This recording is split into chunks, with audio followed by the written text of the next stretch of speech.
prenant l'initiative d'organiser l'Université des dirigeants sur la période du 9 au 13 novembre 2020, avec comme thème principal « Grandir autrement ».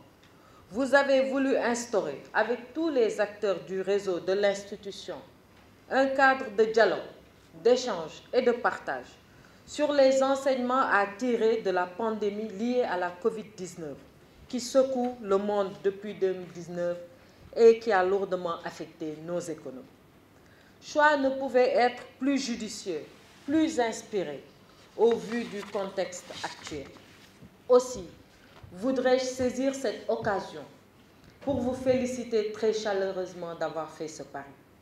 Je me réjouis des thématiques retenues au cours de ces journées. En effet, les réflexions qui seront menées au cours de vos travaux par d'éminents spécialistes sur des thèmes aussi pertinents comme les enjeux de la transformation digitale, levier d'innovation, la gestion des risques, la prévention des crises de gouvernance au sein des institutions, le modèle de financement de la croissance, permettront d'ébaucher des pistes de solutions face aux problématiques soulevées. Je ne doute point qu'à la clôture de vos travaux, au vu de la richesse des thématiques qui seront débattues, les participants seront davantage sensibilisés sur les enjeux de la gestion des risques, qui, à mon sens, constitue un aspect primordial de la gestion d'une institution de microfinance. Notre défi collectif est de conduire une croissance inclusive pour aller plus loin. Nous voulons un réseau plus fédéré dans un climat coopératif apaisé.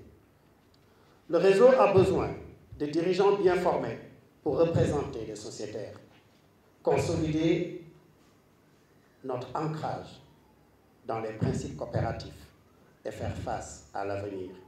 D'où la pertinence des thèmes retenus cette année pour la première édition de l'Université des dirigeants.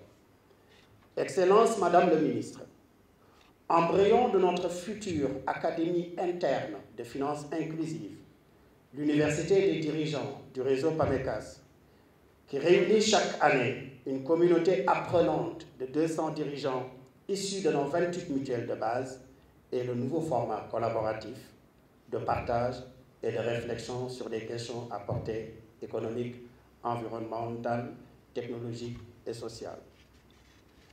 Excellence, Madame le Ministre, l'Université des dirigeants vise notamment à renforcer les capacités, créer les conditions d'un dialogue en vue de prévenir les crises de gouvernance, valoriser et reconnaître le bénévolat et le temps donné à la communauté.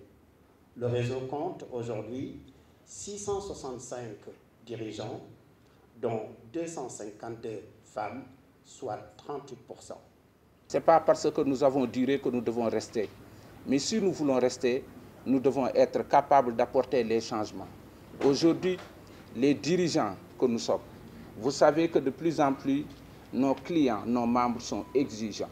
Et tout ce qu'ils nous demandent, c'est très facile. C'est d'avoir leur service, quand ils le veulent ou où qu'ils le veulent. Vous savez, aujourd'hui, les possibilités existent de payer les coûts d'électricité à partir de chez toi. Mais il est possible aujourd'hui de retirer votre argent à n'importe quelle heure. C'est ces services-là que nous devons réfléchir avec les universitaires ici présents. Nous sommes en train de créer les vases communicants entre le savoir et le faire. Le faire pour avoir pendant 23 ans travaillé dans la microfinance, mais aussi nos consultants, les universitaires.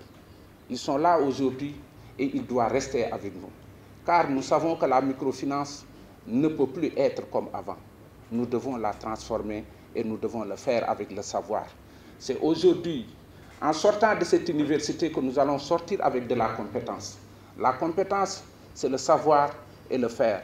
Le savoir avec nos universités, le faire avec nos experts, nous pouvons sortir de cette université avec une vraie compétence, capable d'apporter une solution aux problèmes, capable d'apporter les conditions, d'améliorer les conditions de vie de notre population.